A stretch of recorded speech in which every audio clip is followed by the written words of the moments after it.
Port Royale 4 is a very special trading simulation. It's a strategy game with an economy simulation running in the background. It simulates trading convoys and military convoys and pirates and much more. And we have citizens and workers in the game. The workers are producing goods. They are transported by the trading convoys and brought to other towns where the goods are needed. There, the citizens are consuming the goods. And all the pricing in the game is calculated by offer and demand. The game world is massive. One of the first design decisions we made when designing Port Royale 4 was that we want to have the player manage the towns and ships in one seamless world without having to switch between levels as it was in Port Royale 3. The scale of ships and town led to a level size that is more than 4 times the size of a large railway empire scene. So we put a lot of effort in bringing this large world into the game. We also wanted to have a lot of detail in the game, like for example walking citizens or fish in the ocean, so this led to a huge world. There are 4 nations in the game. Each nation provides 2 special ships and other perks. England has reduced costs for battleships and the shipyards run faster. So England is the best choice for you if you want to create mighty battle convoys. If you go with France, the construction of buildings is much cheaper and you need less building materials. In the Spanish colonies, the towns can increase their population much faster. They get more settlers and it's easier to satisfy them.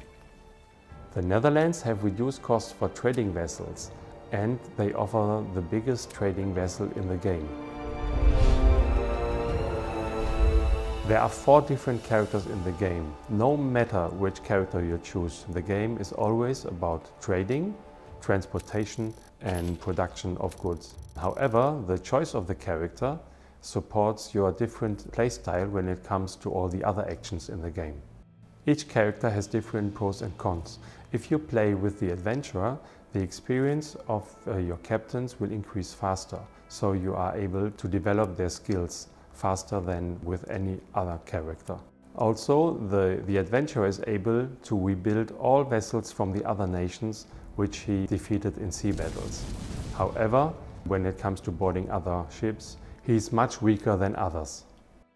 The merchant is the best character for those who want to fully concentrate on trading. She does not need any trading license to trade with other towns. Her biggest advantage is that she can even trade with hostile towns.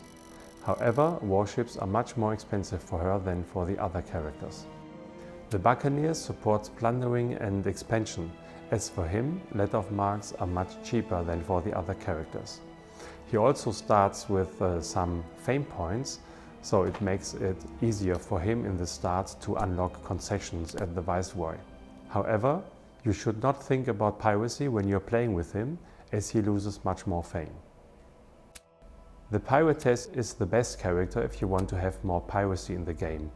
She will never be attacked by other pirates, and when she's doing piracy, she will lose less fame than the other characters. However, all buildings are more expensive for her. So we have 3 different game modes. The first one is the tutorial. In the tutorial we have 10 different mini tutorials. Each deals with special gameplay elements of the game. If you fulfill all the tutorials, you are able to unlock and to buy your special ship in your shipyard. Then we have a campaign. As we have 4 nations in the game, we also have 4 different campaigns.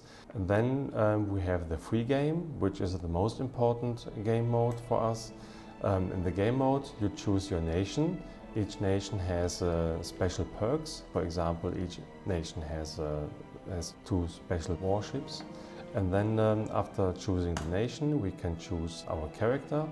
And you can also choose your hometown. We can visit the Viceroy whenever we want. The more positive stuff I do for my nation, I will always get fame. And when the fame bar reaches the end, then I will get a new fame point. The fame point I can use to apply for town administrations, to buy the military ships of my nation, and I can also use them to unlock concessions and hire captains for my convoys. If you don't accelerate the game speed and travel with a fast vessel from one border of the level to the other, it takes about 30 minutes for the ship to go there. Of course, this is not necessary during the gameplay, so you can accelerate the game speed anytime.